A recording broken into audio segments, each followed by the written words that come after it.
We won't finish there.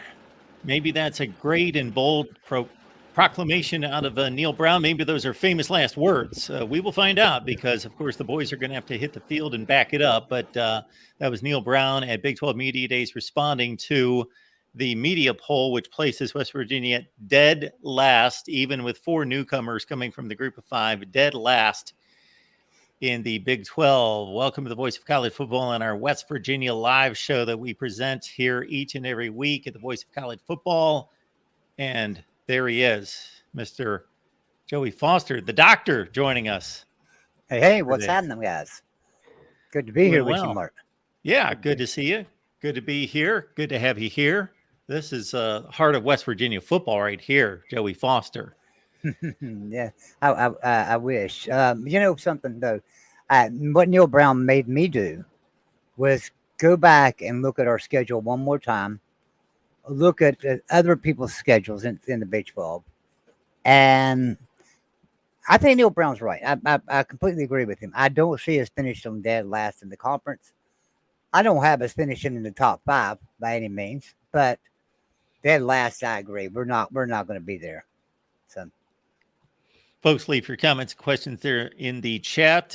Super Chat will help identify those, and we will get to those. We've got a number of exceptional guests on the docket talking TCU, Kansas State, and Texas, but first and foremost, the beloved Mountaineers. And Joey, I went through what Neil Brown said at Media Days, and it struck me immediately that the coaches who are leading those teams that are the favorites, that are the elite brands, they walk into Media Days and they have to talk everybody down. They have to talk like, hang on, we got to prove it. We haven't done anything yet.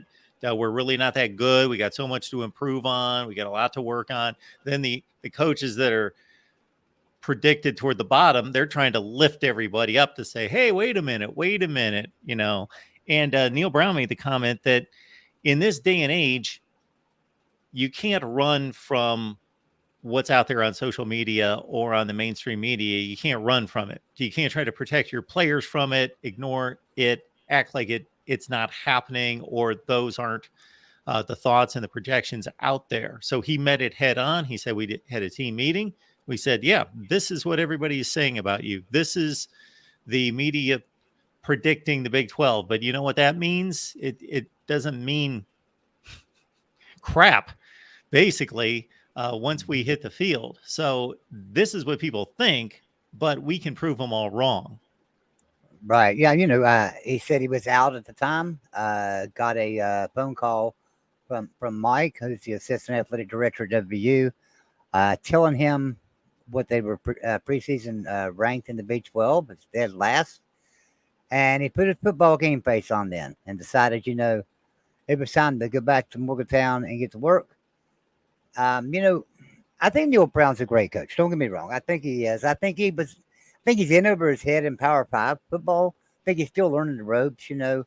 And everybody says, well, he's had 4 years. And he has, 19, 20, 21, 22.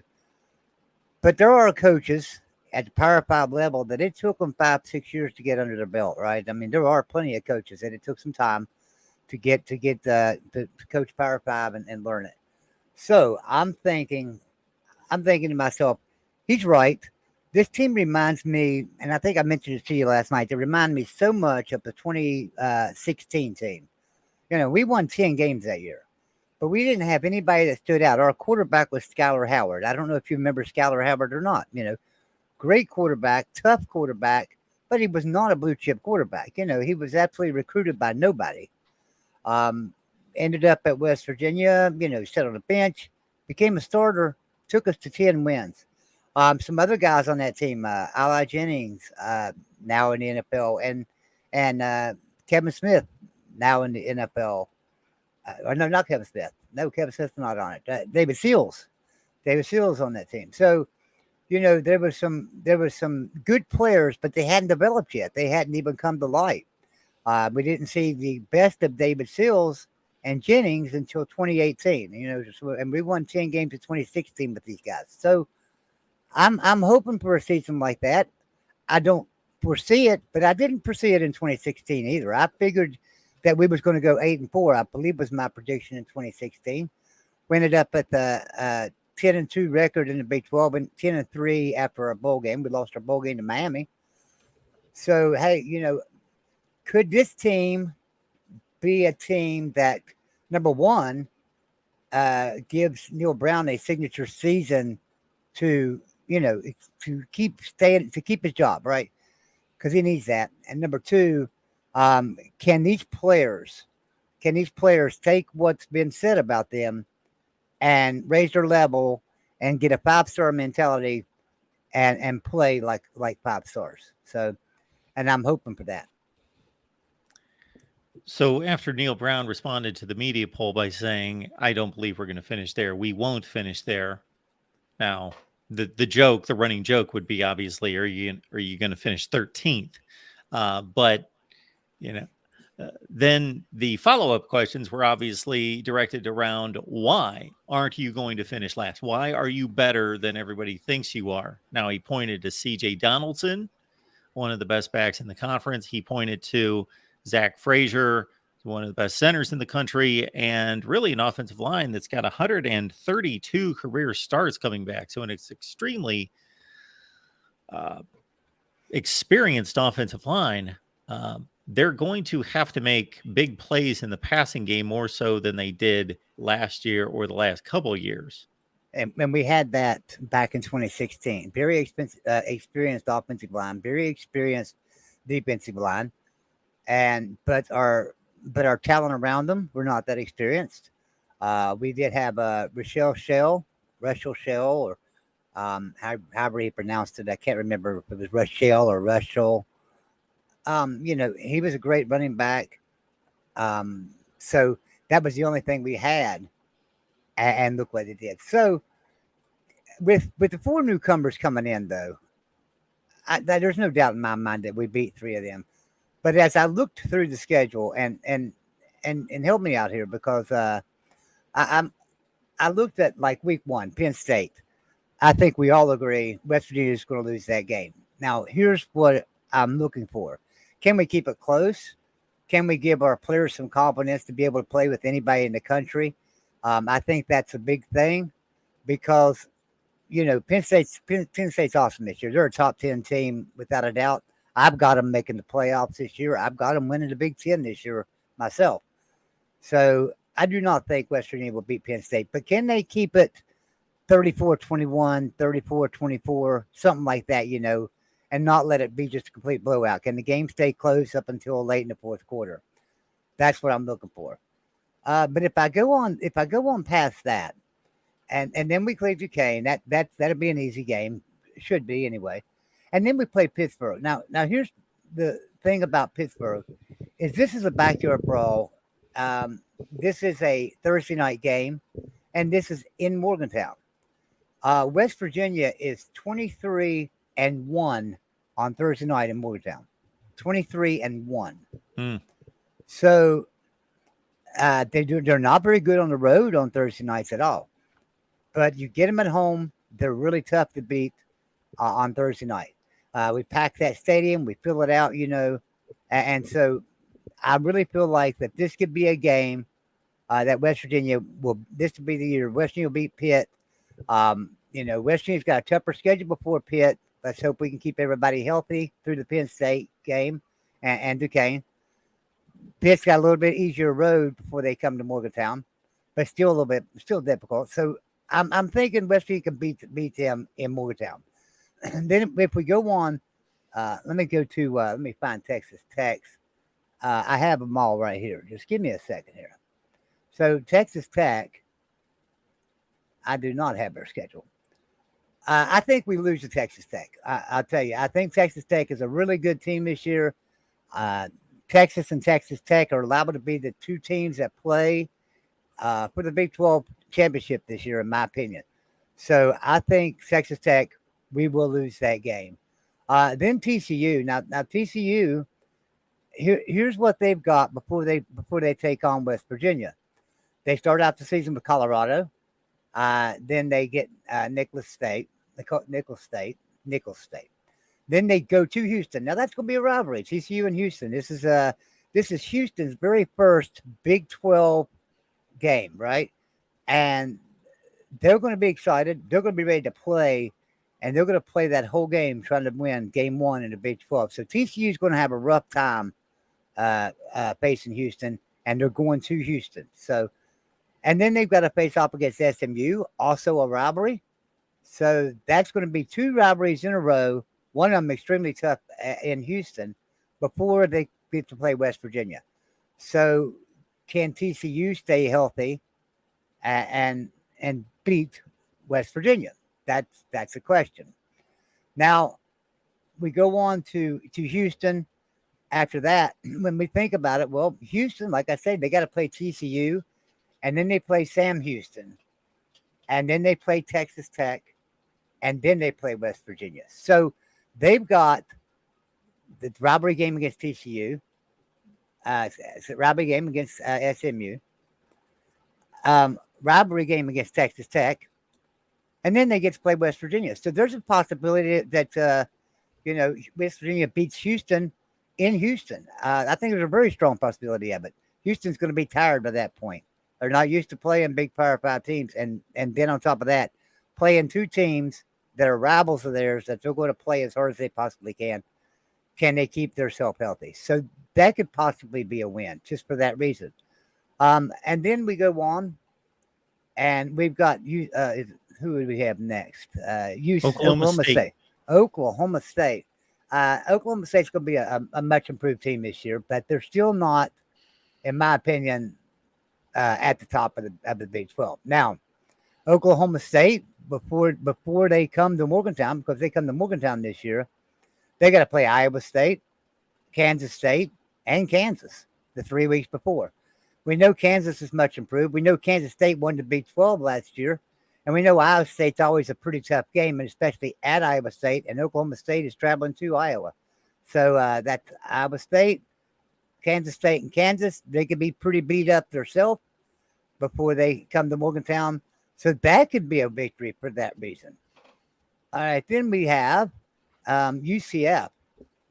Now, UCF, one of the newcomers in the Big 12. And, they've got Baylor. The game 1, so that's going to be a tough game. Then they've got Kansas, and that's going to be a tough game. Then they've got Oklahoma, and then they got West Virginia. So they've got Baylor, Kansas, and Oklahoma before they have to face West Virginia. So they could be really tired by then. They could have a beat-up offensive line or defensive line, especially after facing Oklahoma. So that could be a victory for that reason. Not saying it's going to be, but it could be. Then BYU, right? So BYU is coming to Morgantown this year. But before they come to Morgantown, they got to play TCU, Texas Tech, and Texas. The 3 best teams in the Big 12. Right there. TCU, Texas, and Texas Tech. Probably the top 3 teams in the Big 12 before they come to Morgantown. West Virginia could surprise them and beat them pretty good. And I don't think it'll be a surprise. I think West Virginia would probably be favored in that game. And then we got Oklahoma. Now, Oklahoma is anybody's guess this year, right? I mean, I think Brent Venables is a good coach. Last year was no. I don't think it was any indication of where Brent Venables is going to be with the team this year at all. I think Oklahoma is an easy 9-3 team, 10-2 team this year. But we look at Oklahoma, and right before the week before they play West Virginia, they play Oklahoma State. And that's going to be the very final rivalry between Oklahoma and Oklahoma State. That'll be the very final game that's scheduled anyway, right? So with that rivalry game going on, there's a possibility that West Virginia could pull an upset right there against Oklahoma. Then if we look at Cincinnati going to be down this year, new coach, just coming in, and his first Power 5 job. So I think there's going to be a big transition year for Cincinnati. I don't look for him to be that great. So I don't think we have any trouble. And besides that, before that, they've got to play Houston and UCF. So there's a possibility there. And if we take a look at Baylor, last game of the year, Baylor a couple of weeks before, Baylor plays Kansas State, TCU, and then they play West Virginia. So ending with 3 pretty tough games in the Big 12 to finish out with Kansas State, TCU, and then West Virginia. So could West Virginia have an 8-win season? I think it's really possible. I'm not saying they will, but I think it's very possible. So I after looking at everything, though, I just think there's a lot of possibility here for West Virginia to possibly uh, surprise some people, surprise everybody. If we can keep the game close at Penn State and not get down. If we get blown out of Penn State, the players might get a little bit down. Maybe they can pick it back up the following week in the cupcake game and then pick it up with a win over Pitt. But having that game played close in Happy Valley will do a lot for the confidence of this team. And I think it could dictate the year, just like last year, the backyard brawl kind of dictated the rest of the season for West Virginia, right? We had an overtime loss to Kansas right after the backyard brawl because I think we were still down from that game. So we need to keep the Penn State game close. Joey, I got to say that you're pretty convincing. So you went that extra level and that extra layer to go see who these various teams in the schedule were playing leading into it, which again is a factor. It's a factor in terms of a bye week or an easy opponent or a difficult 3 consecutive games, like you pointed out with BYU, where I'm looking at this and the path to making a bowl is most likely having to beat Pitt. And then if you go 4-5 in the conference, then you make a bowl game. And I got to tell you, I have not been high on West Virginia. I've not released any kind of final prediction, but it starts out rough, Texas Tech, TCU. But I agree, Houston should be a win. Mm-hmm. And they can beat Oklahoma State just like they did last year at home. UCF, BYU, win one of those games. I think so. I And think you're we already lose at UCF. 3. Cincinnati should be a win. Baylor loses a lot. Baylor, I believe, has the least coming back in terms of any kind of production of any team in the Big 12. So there's opportunity for quite a few wins there. Sure. And like I say, and if you look at the teams these teams are playing a week or two before, like Oklahoma State playing Oklahoma in the final their final rivalry that's scheduled, right? Do you know Oklahoma State's going to play with all their heart? They want to beat Oklahoma pretty bad. And so they're going to be coming out of that, win or lose, either very high or very low, and West Virginia could beat them the next week. So I think if we look at the schedules of each one of them teams, there's always that possibility because West Virginia seems to be getting some of these teams at a good time, right? Right after some big rivalry games or trap games for them, so to speak. So West Virginia could pull out and sneak out an 8-win season. I mean, it could very well happen. I don't see it. I'm not saying it's going to happen, but they could. But I do see us making a bowl. I really believe that we can pull out 6 wins this year. And I would even go out to say that our ceiling now that I'm looking at it, that our ceiling is going to be 8-4, and our floor is going to be 6-6. I had our floor at 5-7. I'm gonna raise that to 6-6 just after looking at the schedules. Well, I've got the floor much lower than that. I think that there's a possibility for disaster, 3-9 kind of disaster. I'm not predicting that. I'm talking about a floor. Right. But that's where I stand on that. Right. And I think, well, here's how it is, and I think you'll agree with me. We could all set our floors and all set our ceilings, but we really don't have anything to do with it. It's just according to the way the ball bounces out there. And there are, I think, for every team in the country right now, you could say their floor is 0-12. Their ceiling is 12-0. So you sound like me, Joey, because these floor and ceiling conversations for a lot of these teams drive me nuts to a certain extent because there are going to be games played this season across the country, where if we would know this final score right now of those games and we would make those predictions, people would say we're out of our minds, we're incompetent, we don't know what we're talking about, we need to get off of here immediately. But there are going to be those games. There are double-digit upsets almost every week in college football. So they're coming, folks. They are out there. And Joey, I like to bring this up all the time. But if you take the standings from 2022, there are going to be about 20 teams that are going to improve by at least 3 games or decline by at least 3 games. It's almost like clockwork every year. Right. And it's And tough I to think find those that teams, but West Virginia might be one of them. I think when people are looking at the Big 12 this year, they're saying, okay, Oklahoma's going to improve and Texas is going to improve and be a lot better. And TCU is going to be the team that falls off some. I think you could be right about TCU. I think TCU is going to fall off some. I still think they're a top 5 in the Big 12, at least. I think Oklahoma is going to improve. I agree with that. I think Texas is the best team in the conference, without a doubt, so I agree with that. But the ones that are saying that West Virginia will finish last, I don't agree with that. I think that West Virginia is going to improve. Now, I'm not thinking that they're going to improve by 3 games over last year at all. But could they? Yes. But I do think they go to a bowl this year. So, especially pulling all 4 of the newcomers. Getting all 4 of the newcomers helps a lot. And because of getting all 4 of the newcomers, notice everybody, there is no Texas and there is no Kansas State on this schedule. And that makes it that much easier.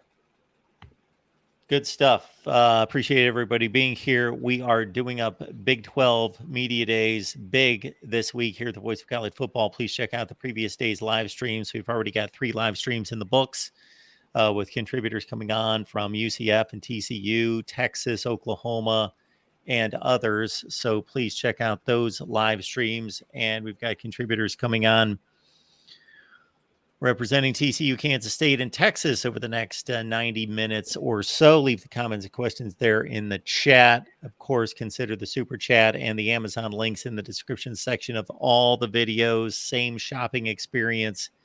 When you go to Amazon, please use the link that we provide. And we've got keychains. We do. We do. You want to bring them up? Sure. I got so we got keychains, and if you look at the bottom of the scroll down there, we're telling you that you can go and get a free keychain right now in our store.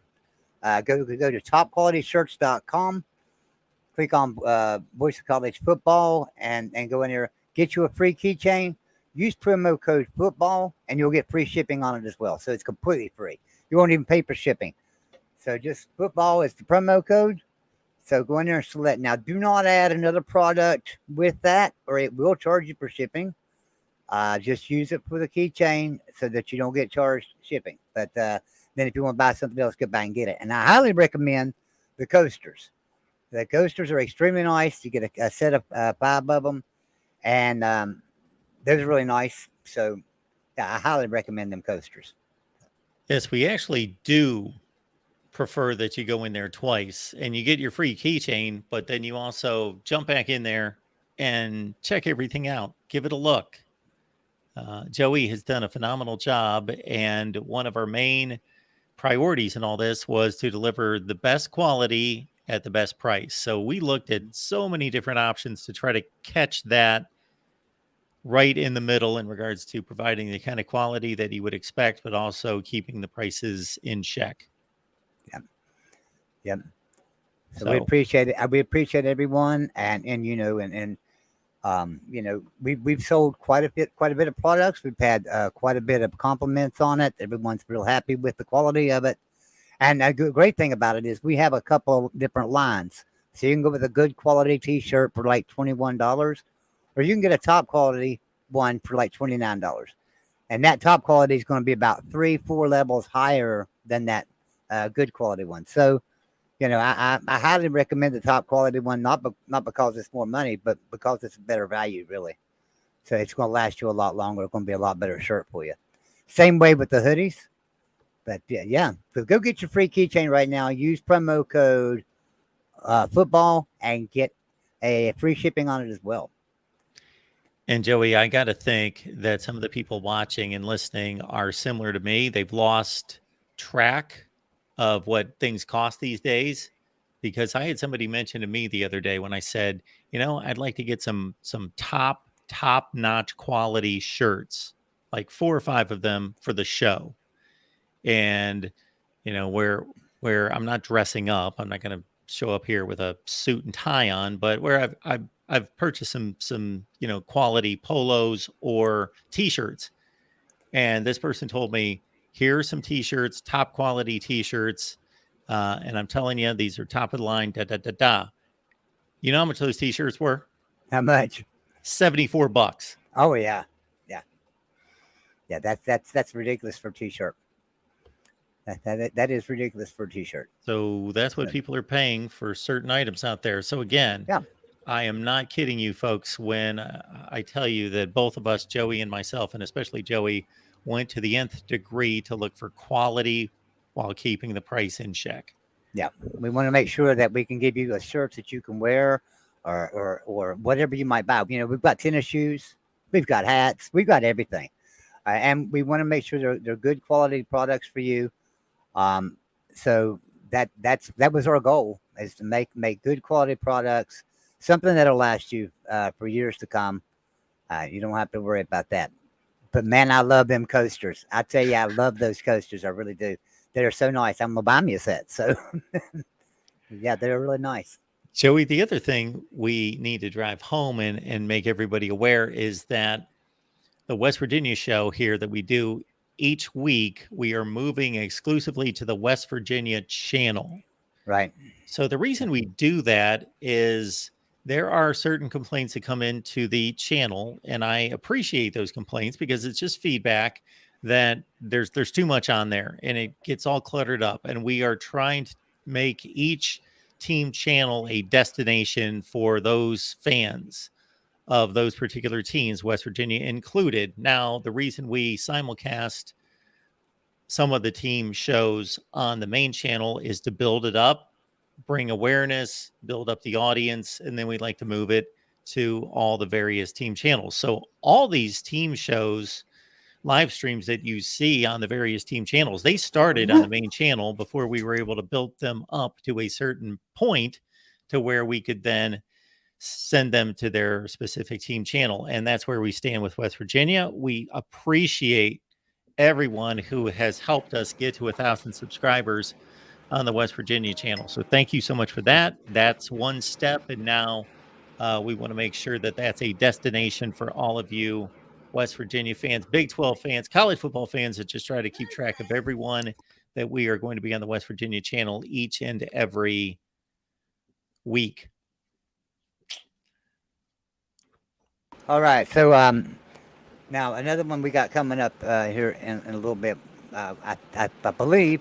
So we're going to have a TCU guy come on, and I'll tell you, a lot of you guys, you may not know who he is. He's not here yet, but his name's Clint Foster, and he does some Big 12 shorts, and there he's coming in as I'm talking about him. Your timing is impeccable, impeccable. Joey. So, but Clint does Big 12 shorts, and he does some hilarious ones, and he's got some new ones out right now. You need to go watch them, and things, and some of them are just a couple of minutes long. Some of them are like 5 minutes long, but Clint does a fantastic job. Clint, what's going on, man? Hey, brother, how y'all doing? Good. Doing well. It's Clint Foster from YouTube fame. Here he is. How's it going? Fame. It's going wonderful, Mark. Good to be talking to you. I don't believe we have talked since that fateful Fiesta Bowl night, and so it's a good memory. That's all I've got to say. Well, a lot of haters would point to another game that we haven't spoken since, so we can go either direction on that. But we'll keep it. I watched my team in the national championship. You can't hurt me. That was amazing. That was the highest high I've ever had as a sports fan. It was wonderful. Okay, I am right there with you. I am right there with you. We should accentuate the positive. Yeah, this is a team that went to the national championship last year, and so you know what everyone's saying about TCU's chances this year. You're going to go back to where you belong. That was nice to see, but you're back where you belong this year. How do you feel about this season? It's an interesting dynamic that you've got the guy that won the starting quarterback job coming out of camp in Chandler Morris, who then relinquished to Max Duggan, who then became a cult hero because of his drive, determination, and just being a flat-out baller. And then Chandler Morris, once again, he's got to follow that up. Yeah, I'm cautiously optimistic. I mean, things could go horribly, and the offensive line could not come along like we think it's going to, and Chandler could be not that great, and we could barely win 6 games, or we could sneak into the Big 12 title game. My expectation is around 8-9 wins, and that's where a lot of TCU fans are at, because we've seen Chandler be really, really great. When we beat Baylor in 2021, that game that came out of nowhere, the very first game without Gary Patterson in 20 years. But we've also seen him not look so great, like against Colorado last year. So the questions, as I'm concerned, are on the interior offensive line, how that comes together and gels, and whether or not Chandler can be that leader. Defense is going to be fairly solid. I'm feeling very good about our defense. We've got a lot of key pieces coming back, and we've filled in a lot of those holes on offense in the transfer portal. I mean, you don't just automatically replace a Quentin Johnston, a Kendry Miller, and a Max Duggan, especially the leadership piece that came with all 3 of those guys. But talent-wise, I mean, I feel pretty good about Trey Sanders and JoJo Earl and some other guys that are going to be stepping into roles on offense. So, we'll see what happens. Now, Clint, I got a question for you, and then I'm going to get out of here so that you and Mark talk. But I got a question for you. So the narrative over the years has always been the Big 12 does not play defense, right? But here the last few years, we've seen the Big 12 start making some strides towards playing better defense and doing a better job overall. Now, some people would say that didn't happen last year, when you guys played Georgia. But, that was just one of them games, I believe. Yeah. So do you see defenses improving in the Big 12 all the way across the board, or you think it's just a few teams that are doing better? Because I know West Virginia's defense has improved a whole lot since like 2018. We were terrible on defense. Mm-hmm. And, we've improved now to where we're top 50 in defense nearly every year. So TCU, same way, better defense. Baylor seems to be playing better defense. Oklahoma even seems to be playing better defense, Texas as well. So is it universal across the Big 12? We've got to get better at defense. Defense wins championships. I think that whole cliche about the Big 12 doesn't play defense is very outdated and lazy. And a lot of people say that don't watch the games, right? Yeah. I mean, 2 years ago, Oklahoma State and Baylor both had excellent defenses. TCU at times has had great defenses. Texas had a great defense last year. They're probably going to have a great defense again. And Oklahoma has had some good defenses. West Virginia has had good defenses. I mean, this is just a lazy, East Coast talking point, we'll say, of people who haven't watched the games. They're like, oh, well, they score a lot of points in the Big 12. That must mean they don't play defense, right? But I don't feel like that's really been the case since like 2014. 2014. Yeah. You're going back further. I agree with you, Clint. I am right there with you that's a lazy narrative that's outdated. I do agree with you. I wouldn't go back to 2014, but at the same time, you're right. If we just looked at scores, if this was 2014, when you see 55-52, 48-41, on down the line, if we just listed all the scores in each conference, in the conference games, you would be able to go, bam, Big 12. That was 10 years ago. Yes. Today, you couldn't do that. You would have no idea which scores are coming from the Big 12 because it's not that anymore. Well, because they're actually playing offense in other conferences now, right? That was the big piece of it, is that it's like, well, you put these Big 12 offenses against most defenses, they're going to score points. They're going to get theirs. I mean, look at that Oklahoma-Georgia game in the Rose Bowl a couple years back with Baker Mayfield that went into whatever it was, triple overtime or something. No one's going to sit there and say that Georgia didn't have a good defense on that team, but when you're playing against an offense of that caliber, you're going to give up points. That's just the nature of football in the Big 12. And it's why it's way more fun to watch than, other conferences, honestly, because there's points being scored. I'm going to bug out of here, guys. You guys have a great show. I'm going to go watch. and listen and learn, because you two are very knowledgeable. So I'm going to go learn something. Y'all have Appreciate a good it, night. Joey. Good seeing you, Joey. Good seeing you, Clint. Yeah, Clint, let's stay on the conference theme because people love this. This gets people fired up when you start Right. arguing conferences and making lists of conferences because, I sent out a poll the other day about where the conferences should be ranked, and, people start to get all upset. And so with the Big 12, do you have a good read on where you think this conference should be ranked? That's a good question. I mean, I feel like third is the easy place to put it, just because, you look at the very tip top of the ACC are good programs. There's not a lot of depth in that conference. I would honestly say that a similar thing about the Big Ten, but the tip top of the Big Ten is elite, right? Is excellent. You got your Ohio States, your Michigans, your Penn States, right? Those are really, really great programs. And then you got Rutgers and Northwestern dry humping people in the shower and all that stuff, right? But so, to me, it's SEC, Big 10, Big 12, I feel like. But this conference this year is so wide open, and I don't think there's any clear, this is the team that obviously is going to run the table. It's going to be a lot of fun to watch. And I mean, I hate myself for even saying this, but UCF could even make some noise in this first year in the Big 12. Like it's going to be anybody's game. And I noticed that you need to thank Pat Fitzgerald with giving you a fast and easy way to depict the lackluster play of Northwestern. That's one that we all relate to now. Oh yeah, right. That's right. That's how atrocious it is there at Northwestern. Yes, it used to just be on the field, but now it's everywhere in the locker room and elsewhere. Yeah, I don't think there's any question. I don't like the hyper focus on the playoff. I try to get away from that, but I could list every live stream I do, college football playoff talk, and people would go crazy and be talking about the college football playoff in the middle of May, where I just think college football is to be more embraced than that. There's so much more to it than just that. And this conference is top to bottom more competitive than any conference in college football. And I don't think that's really debatable. There is no Rutgers, Northwestern, Vanderbilt, Colorado of last year.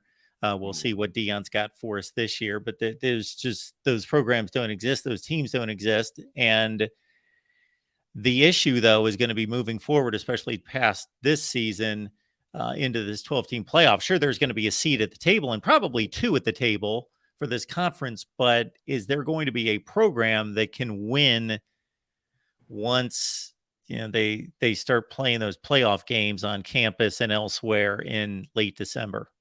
Yeah, I wouldn't be the least bit surprised if the Big 12 champion has 2 or 3 losses coming out of this season. So yeah, maybe this isn't a playoff year. But you make a great point.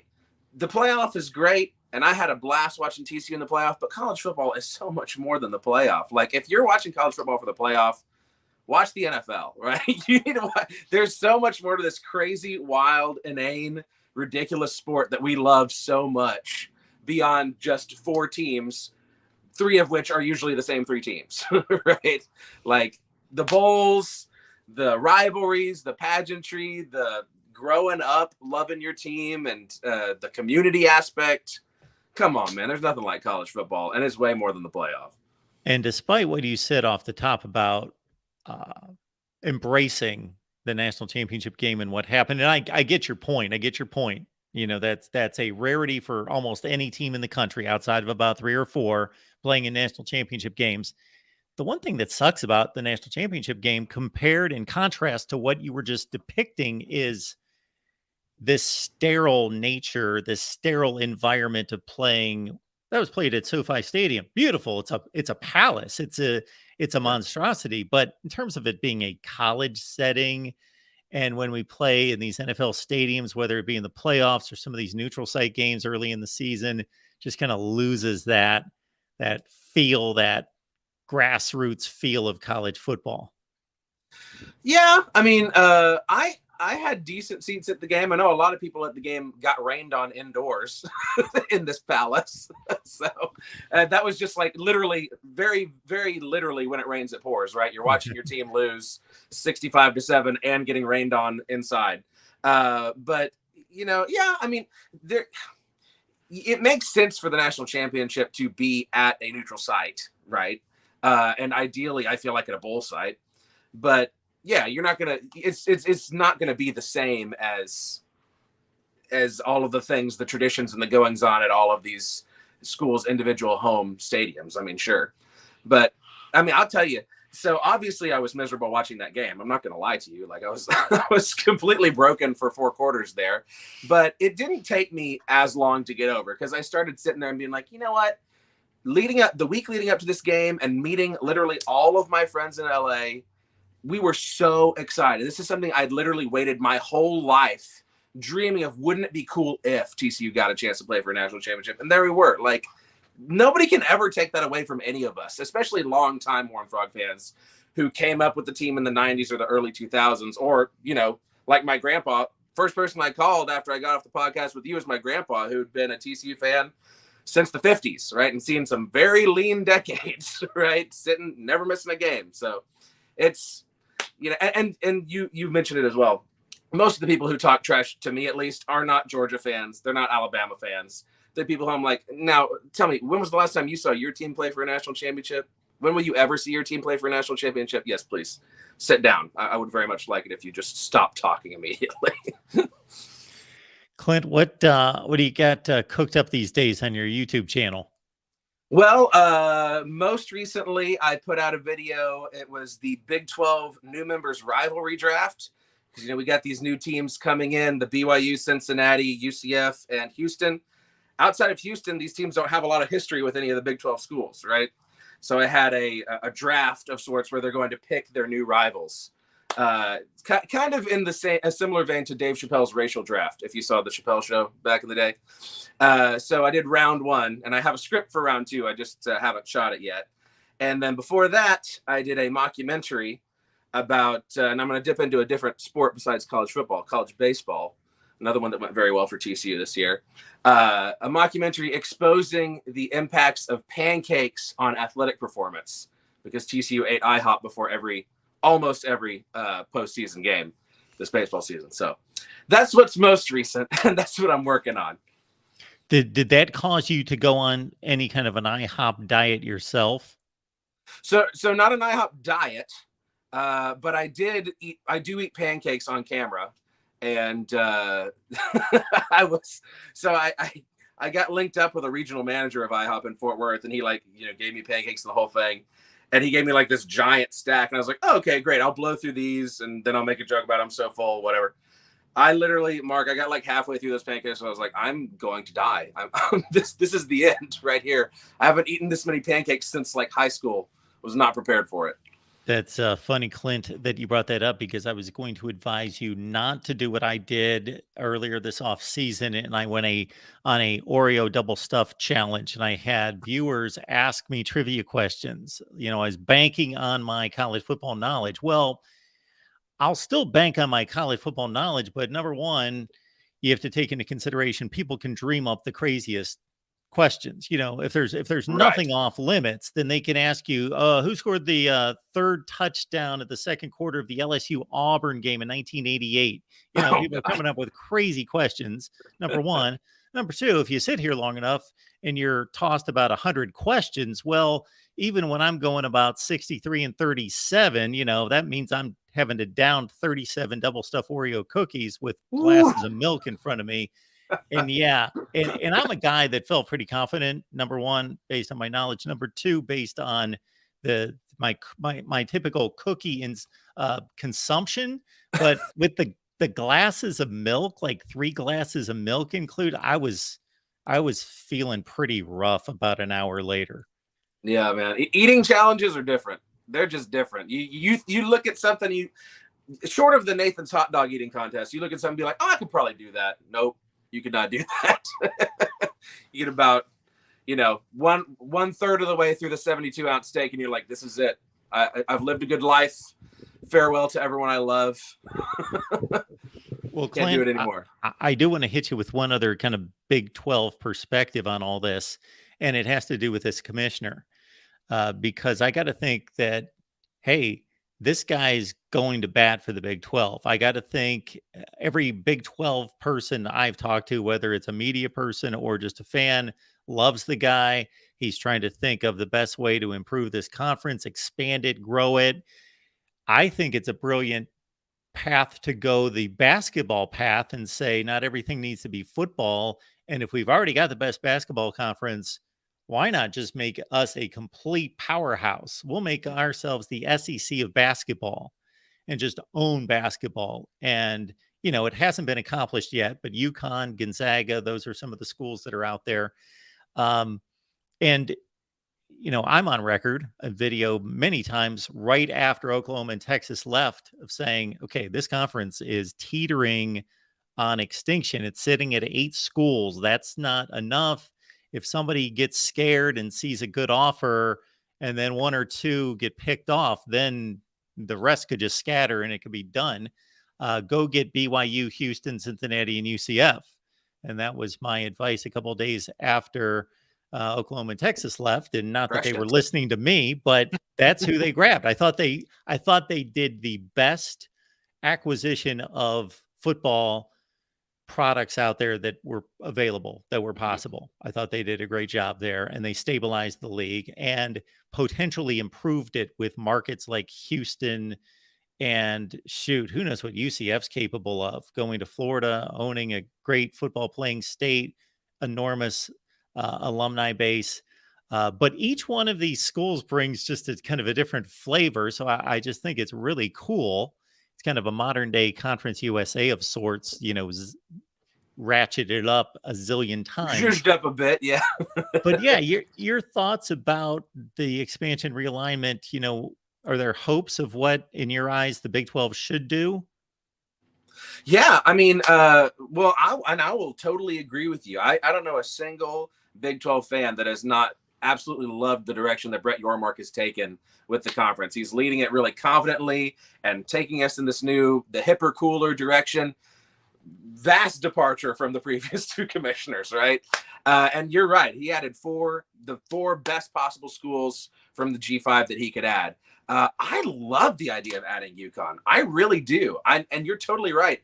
Talk about making the Big 12 the SEC of basketball. I mean, top to bottom, you know, when TCU's even competitive at basketball, it's game over. There's too many good basketball teams in that conference. But yeah, I would love to see UConn and Colorado. And I think that is realistic because Colorado, I think, is a more natural fit in the Big 12. They were a longtime member of the Big 8, going back to like the 40s or something, before the Southwest Conference fell apart. It makes sense. You get that mountain time zone, that Denver market, and I think it'd be a lot of fun. Now, they don't bring anything basketball-wise, but call me old-fashioned. I like geographically conferences that make geographical sense. You know, unlike geographic rivals UCLA and Rutgers, right? But yeah, I mean, selfishly, this had never happened. I'd love to see Tulane in the conference just because I'd like to go to New Orleans every now and then. And I think Tulane's a cool program to watch play football. And I love that they're actually semi-competent these days again. But I think I would love to see UConn in Colorado. And I think that could be the direction that we're heading if the rumor mill is to be believed. Do you have an issue and will down the road with Texas and Oklahoma? Do you have a vendetta against them or bitterness? I've hated Texas as long as I have cared. Right? Oklahoma, for some reason, I'm more apathetic about Oklahoma, but Texas is just, you know, and I hope there's some Longhorns watching, you know, the unearned sense of self-superiority. I mean, yeah, you haven't done much of anything since 2009. Get over yourself.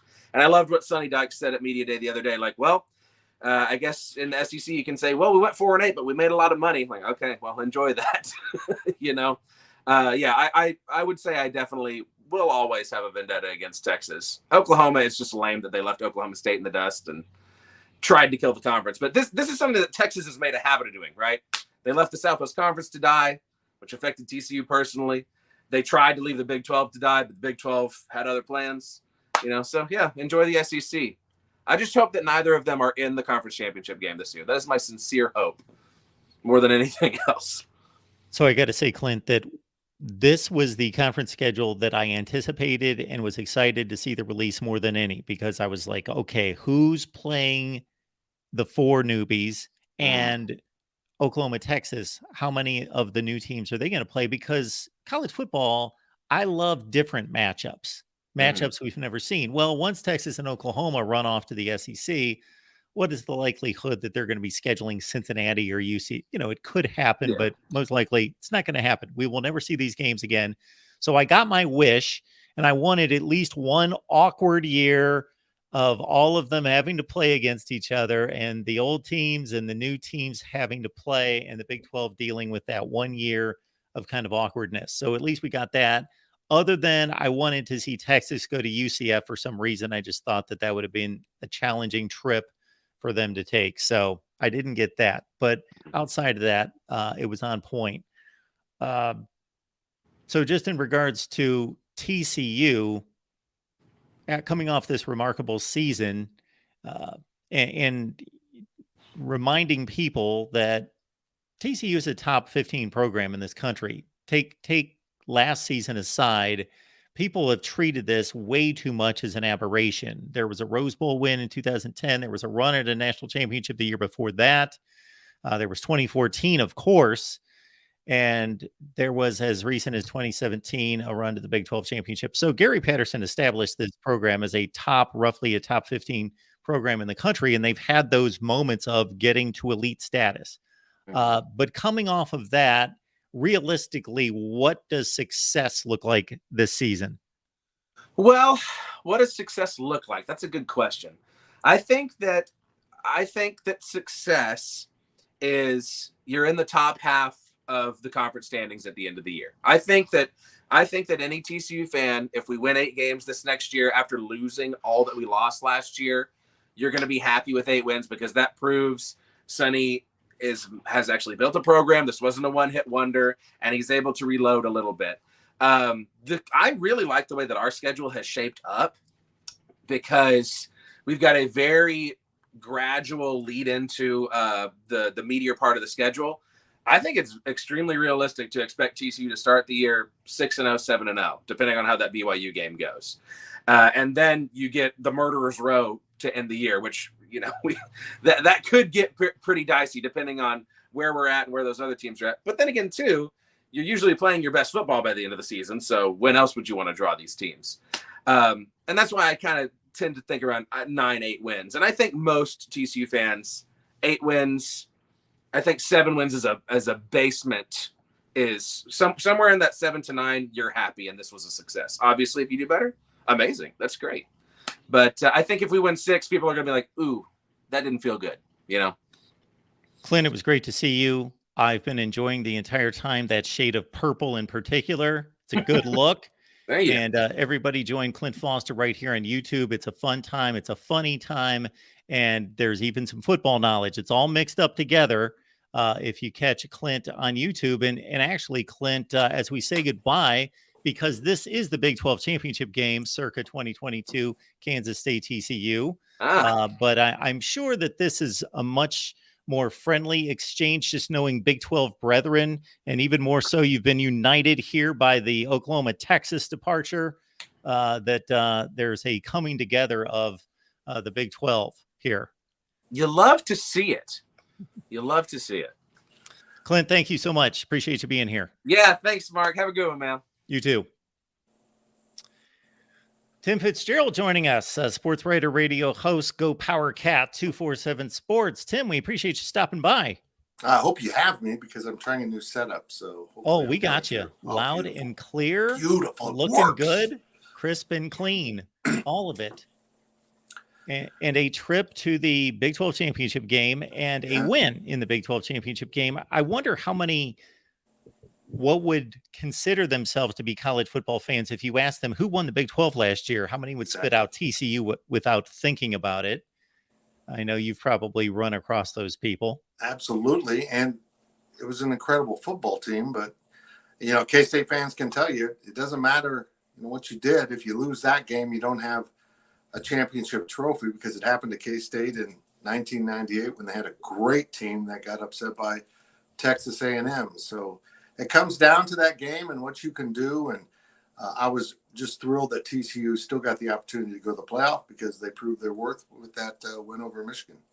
Oh man, you're bringing back memories. I was at the Georgia Dome covering Tennessee and Mississippi State on that fateful afternoon when the dominoes just fell throughout the day. Tim, let's talk about this Kansas State football team, and then we'll broaden out to the Big 12. Deuce Vaughn is the guy that's the headliner that's missing. You've got a couple guys coming back in DJ Giddens and also Treshaun Ward, the incoming transfer from Florida State, to highlight the offense. Your thoughts about Kansas State and making plays? Yeah, this is a really good Kansas State team for how they want to play because Chris Kleiman wants to run the ball, and they return their entire offensive line plus one. They had a expected starter who has started the last 2 seasons at one of the guard spots in Taylor Portier and blown out both knees one at a time, but he's back. He seems to be healthy. So they actually kind of returned 6 starters along the offensive line. When you have that, you have an experienced quarterback who proved to be pretty good. And DJ Giddens was a really good backup running back. He's one of those guys that by K-State standards is a big back. He probably would still be a small back by most standards, but he's one of those guys that gets a lot of drive and falls forward. And then, Treshaun Ward gives them a Deuce Vaughn-like product. I mean, he's going to be a little guy out of the backfield by Deuce standards. He's a big guy. The measurements are all screwed up in Manhattan, but he's a effective playmaker. But they haven't seen much from him because he came in injured, and he's good to go now. But he spent the spring in a cast and was pretty limited in what he could do. And Chris Kleiman's been telling us for quite some time that this is Will Howard's team. Yeah. And now anybody paying attention found that out when he stepped in against TCU last year. And then, he's just a tremendous downfield thrower. Your thoughts about his development and becoming even better this year?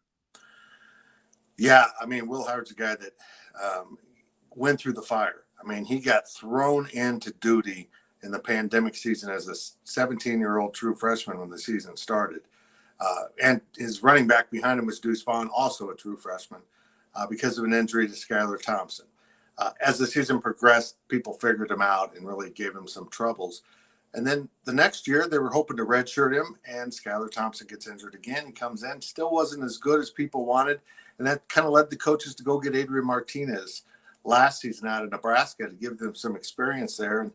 And in the process, it forced Will Howard to get better. He realized that they didn't trust me. They had to go out and get someone. But he didn't pout about it. He went out and got significantly better. And lo and behold, again, there was another quarterback injury. And this time, Will Howard never looked back. He took over in the second half or early in the TCU game, but the second half of the season, and had a marvelous year leading the team to a Big 12 title. He's developed as a pretty good passer. He will put it in there. He'll take some chances, and he puts it on the money. And he's an adequate runner, though he didn't really show that much last season. He's now 6'5", 240. He's an NFL frame for a quarterback. He looks the part. He played the part last year, and they're really optimistic about where he'll be in 2023. And he's got tight end Ben Sinnott, so they kind of have in these parts, we're used to the Chiefs with Mahomes and Kelsey, and they had that thing going with Howard and Sinnott last year. That was really effective. Yeah, Phillip Brooks coming back as well at wide receiver, 45 catches last year. And you know what the stereotype is, that Kansas State has quarterbacks that are almost as much going to, lower a shoulder into a linebacker than they are going to throw the ball 30 yards downfield. Is this with Will Howard? And of course, he's missing a lot of playmakers on offense, but we named 2 key guys that are coming back. Have the potential to be a better downfield passing offense than almost anything we've seen in recent years at K-State? Yeah, it does. Will kind of would like to show his running ability because he was better. He was more known for that in his first seasons at K-State than throwing the ball, but he came back so improved in the passing game. He started zipping it all over the field. He does get it downfield aggressively and quite often with shocking accuracy. I think this will be a really diverse playbook for Colin Klein. He still wants to use a quarterback run game, and he's got a really deep quarterback room. So we might see some guys come in to essentially run the Wildcat, although they're quarterbacks, so that they can run the ball a little bit more out of the backfield. One of the things that Kansas State started using with Bill Snyder was, that quarterback run game equalizes the numbers. Now you've got 11 on 11 instead of 11 on 10 when the quarterback hands the ball off. And that's really what the principle is behind that, is to equalize numbers and create space and let the athlete in the quarterback position operate. Yeah, somebody figured that out like back in the 20s or 30s, and then it got lost for about 70 years. And then somebody figured it out again about 15 years ago that, hey, if this quarterback can run, hey, he's not standing in the backfield watching the play. He can actually help us. That's Bill Snyder. I mean, there's a reason why it's called the Wildcat, because that's what he did with Michael Bishop. And it was a change of offense for him. He hadn't done that in the past. He was running a spread offense when he arrived at K-State in 1989 and into the early 90s. And Mike Bishop kind of changed all that. And that's a guy going into the College Football Hall of Fame this year. Good point, with a rocket arm. Tim Fitzgerald's here. Go Power Cat 247 Sports. Tim, of course, we want to make sure that everyone knows where to find you, what you have available. So just direct people to the best places to find you. Yeah, you head on over to gopowercat.com. It's the 24/7 Sports Kansas State platform. We have our own Go Power Cat YouTube platform. We're doing daily videos, a lot of content, less live stuff like you're doing, but daily content on our YouTube channel. It's fun being part of this evolving media, Mark. I mean, it used to be all about newspaper guys and TV guys, or gals also, and now it's just become they're absolutely in the minority now. As we kind of have all this diversity in our marketplace, and the YouTube platform over the last 2-3 years since the pandemic has just erupted for college sports, including your show, and it's just fantastic. Tim, you mentioned math a few minutes ago, and what math has never worked at Kansas State are the recruiting rankings that translate to a winning percentage, because it doesn't add up. Bill Snyder, I've said it many times, and most notably after he retired, doesn't get the credit because of that one thing. You have to have a national championship in a lot of people's eyes, which is ridiculous. But Bill Snyder, what he did at Kansas State, it just can't be. People just go to a site that I go to, Historical Scores. It's got the score of every team, every season, and just go into the 60s and 70s and look at Kansas State football into the 80s. You're just going to see 0-11, 0-11, 2-9, 0-11, 1-10. It's unbelievable. And then all of a sudden he steps on campus, and within 3 years, they're a top 25 team. And then beyond that, then he leaves, and Ron Prince takes over. They slip again. Then he comes back, and he may not have reached quite the heights that he did before, but they were significantly better again. What astounds me is this is similar to Wisconsin, that once Barry Alvarez established what he did, the other coaches kind of fell in line and did the same thing. And that seems to be the same with Chris Kleiman now at Kansas State, where he's taken this formula of, okay, how does this add up to 9-10 win seasons when you're recruiting in the 50s, 60s, and 70s? Yeah, doing this at Kansas State was impossible, and yet he did it. I mean, the facilities were trash. There was no tradition. There was just a brief window in the late 60s when Lynn Dickey was in town throwing the ball for Vince Gibson that the program was pretty good. Not great. I mean, we're talking 6-5. Yay, huge season for the Cats. And then Bill Snyder came and kind of started creeping up, and they didn't get to a bowl game until year 5. Coaches nowadays don't get a year 5 if they haven't been to a bowl game, but they showed him a great deal of patience because the progress was obvious. And his cheat code back in the day was recruiting junior college players, which was viewed as something you couldn't win that way, and he proved that you could win that way. I mentioned the '98 team that I still think was the best team in college football that year. They came out of that Big 12 loss, still ranked 3rd in the whatever the bowl situation was there, and slipped to like the 5th bowl in the Big 12. It was just like TCU. Kansas State, if in a 4-team playoff, would have gotten into that playoff, and I think probably would have won it. But that wasn't the way the rules were then. And you mentioned that Snyder 2.0, and they weren't as successful. They did win a Big 12 title with Colin Klein in 2012. But there's a window there where they had Colin Klein and Jake Waters, where I think in a 12-team playoff that they're looking at starting next year, Kansas State would have been in the playoff 3 out of 5 years. And this is why I like the expanded playoff, is because by that definition, K-State is successful. And maybe your entire perception of what K-State was under Snyder 2.0 might be different. But at Kansas State, you've got to go recruit players to develop them. They're starting to get some pretty good players, but they got Deuce Vaughn late because nobody wanted a 5'6" running back. Jordy Nelson under Bill Snyder, and then he played for Ron Prince, was a walk-on. Kids in the state of Kansas, the Kansas Activities Association wants diversity in your sports. They want you to play baseball and football and run track or wrestling, and they also limit exposures of coaches in the off season and only 9 games in a regular season, and kids just aren't as developed as quickly. But we see now a kid like Cooper Beebe, an offensive lineman at K-State, expected maybe to be the best offensive lineman in the country, and he came back for his senior season. And, that's a Kansas kid that took a little bit longer to develop. He was starting early, but now he's developed into something really special. Felix Anudike-Uzomah is across the border in Missouri in Kansas City, but the same situation. He came to K-State at 190 pounds. And then he's a first-round pick at 260 as a defensive end. So this developmental program that Bill Snyder proved can work. Chris Kleiman's picked it up, and he's doing it effectively. And it's you don't go get the guys that can immediately play middle linebacker in the Big 12 level. You get the guys that in 2 years are going to be a really good linebacker, but they need some time to fill in. Tim Fitzgerald, Go Power Cat, right here on YouTube. GoPowerCat.com, 247 Sports. Tim, Brett Yormark strikes me as the type guy that if he was a player or coach, he's one of those guys that if he's on your team, you love him. If he's on the other team, you can't stand him. Right. That's just exactly what he is, isn't it? And Big 12 folks, I heard your previous segment, love him.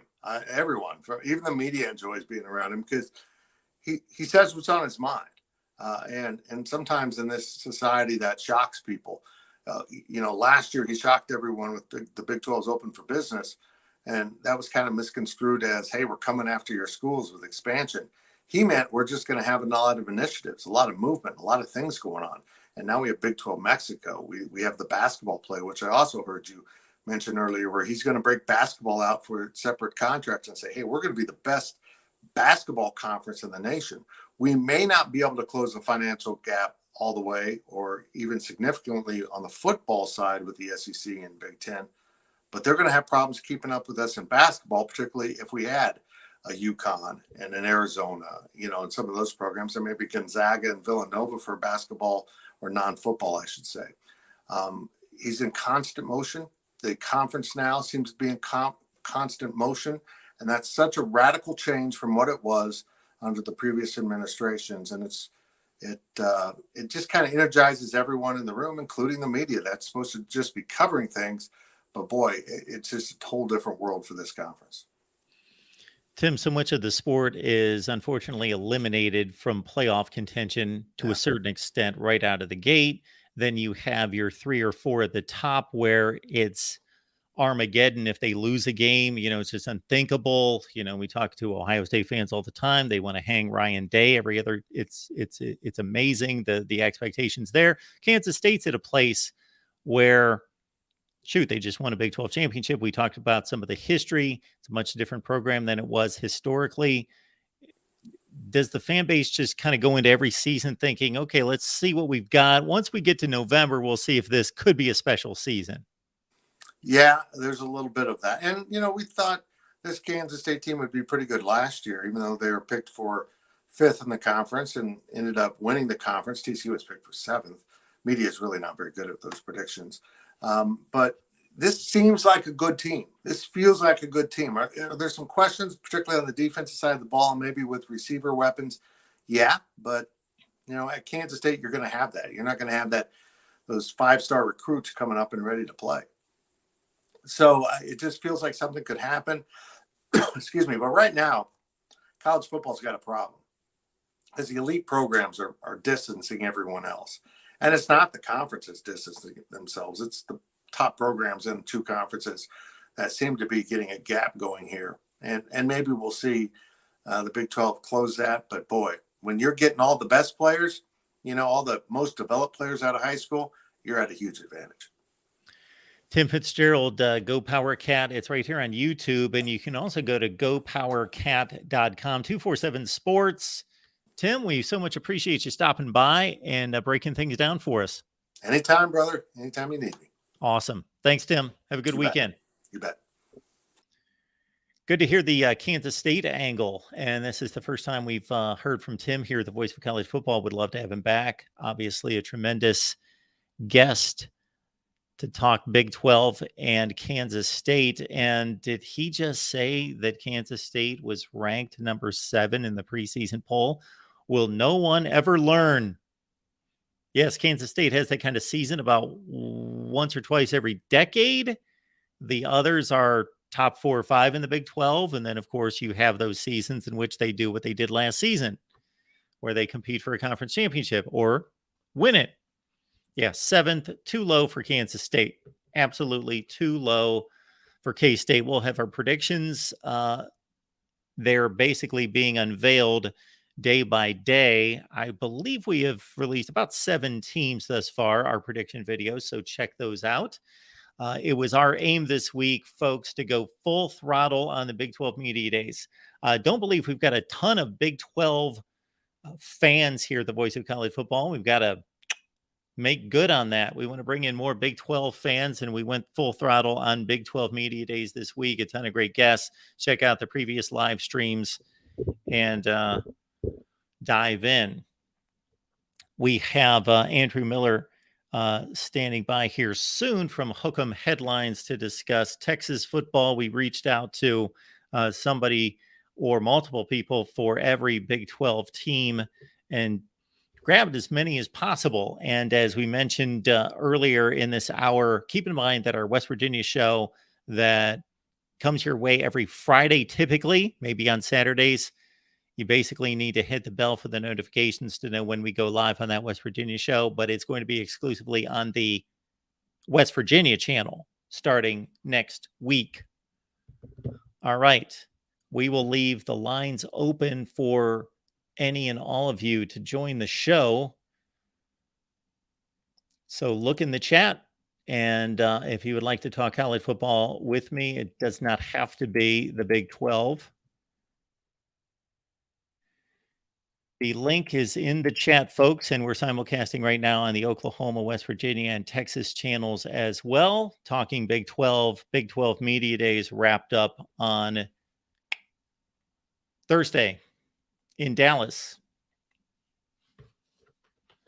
We also have keychains available for free. Get your free Voice of College Football keychain.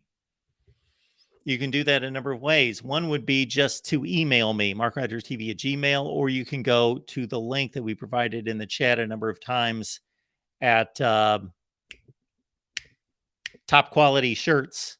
I will drop the link once again here in the chat.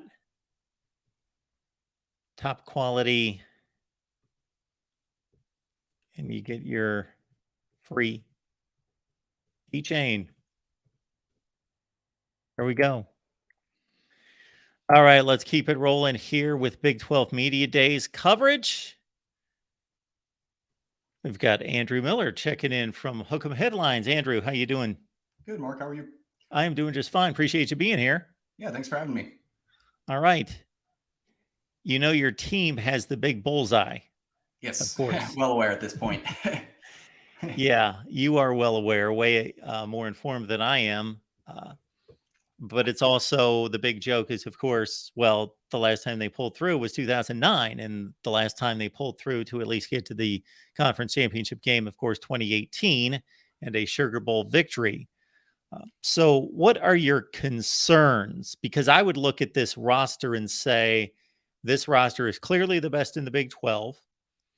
And not just that, I believe it has the largest gap between itself and number 2 than any of the other conferences. Not that I can't foresee teams like Kansas State and Oklahoma jumping up, Texas Tech maybe poised for a big year to take them down. But what are your biggest concerns for Texas football this year? I mean, I think first and foremost, it's I think it's a concern and an opportunity is the pressure on Quinn Ewers.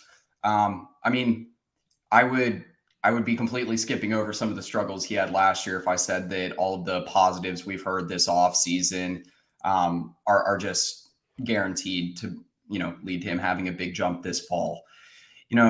I think for Ewers, I mentioned this, I did a video, talking with some other Texas people the other day. And, it just seems like Ewers is such an X factor this year because all the talent around him is obviously there.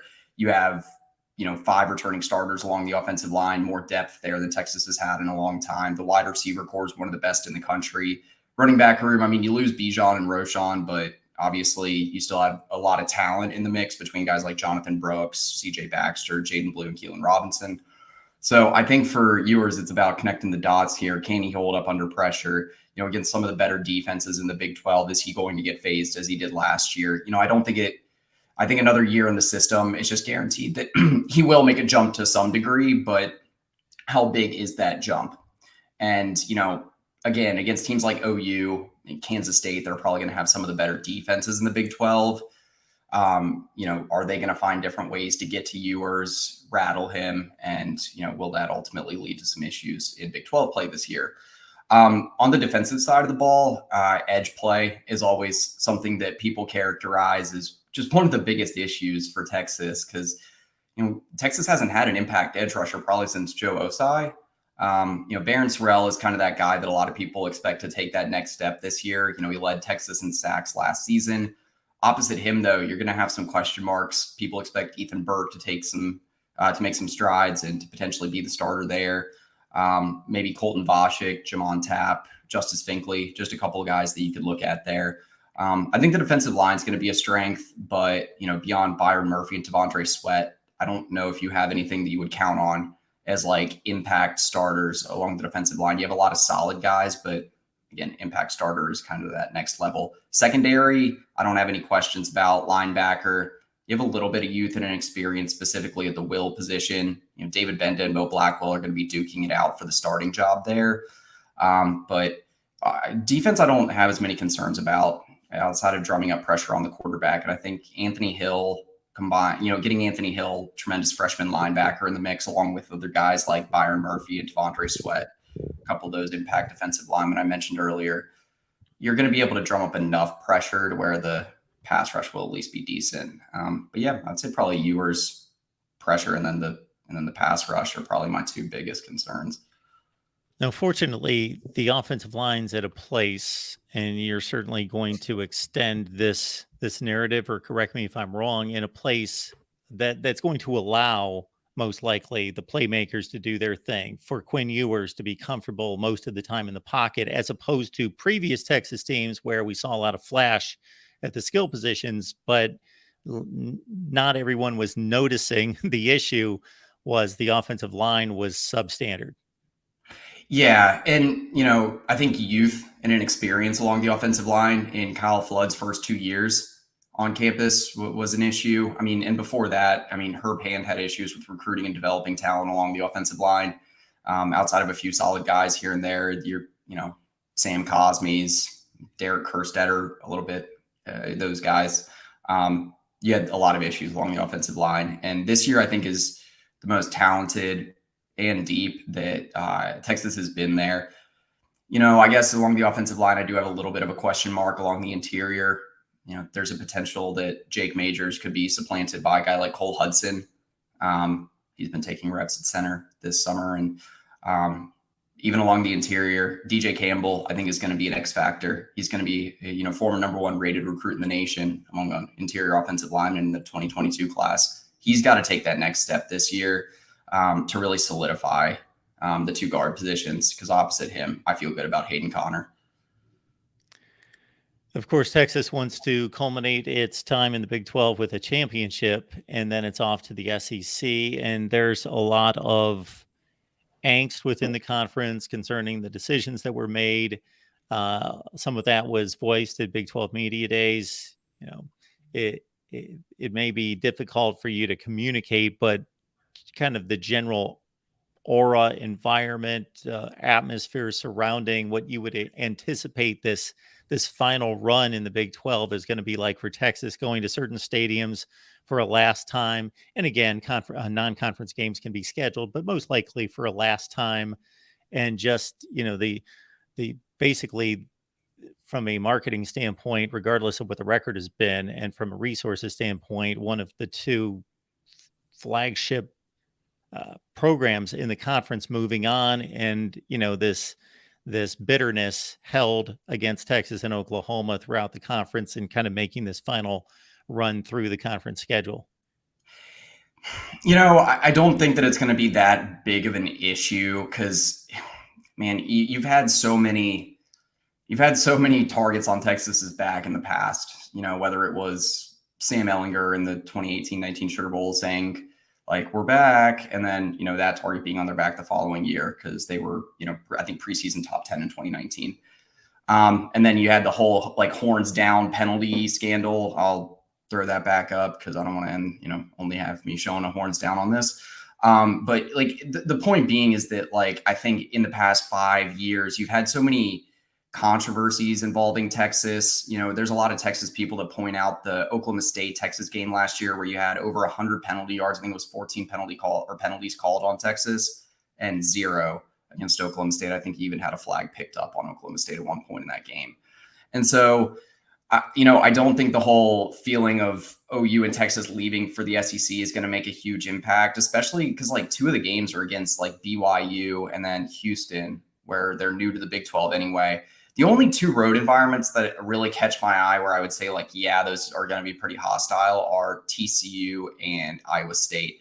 But, especially Iowa State, I think they play on the road in Ames in November. That's always a difficult environment to play in, like really, really tough. And this year might be the craziest of them all. TCU too, they've been hostile to Texas in the past, just in terms of like, you kind of have that in-state conference rivalry thing going. TCU was a huge monkey on Texas's back for quite a while, especially during the Gary Patterson days.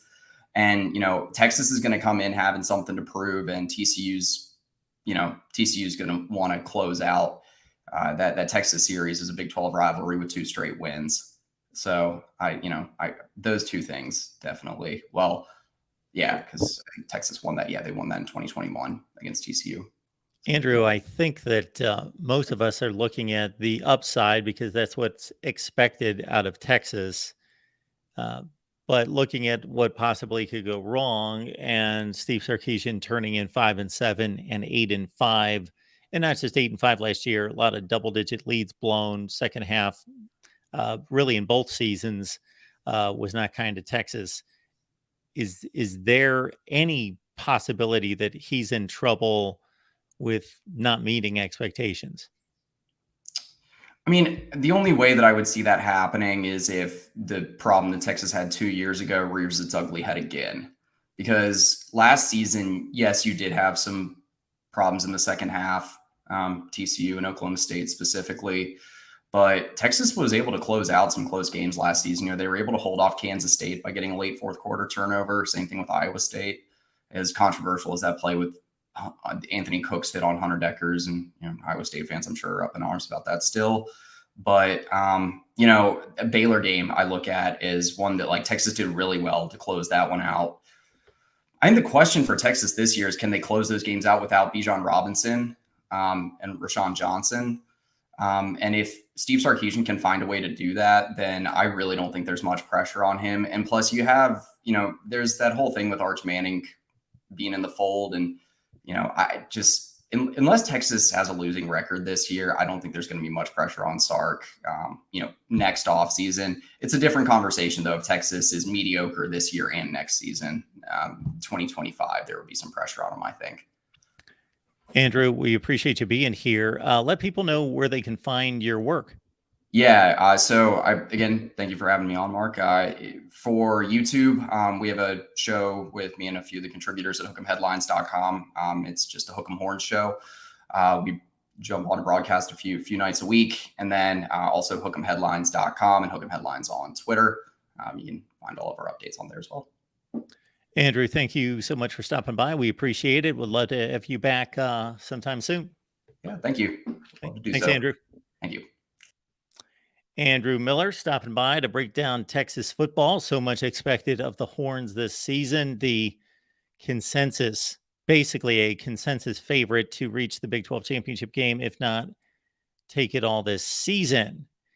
We have dropped the link in the chat, going once, going twice, and we will be back late tonight to talk college football. Don't know what the topic is going to be exactly, but of course we are here to talk college football regardless of the topic that we choose for tonight's late night show here at the Voice of College Football. So tell your friends, tell your family, round them up, 10 p.m. Eastern time tonight here at the Voice of College Football, and we will see you then.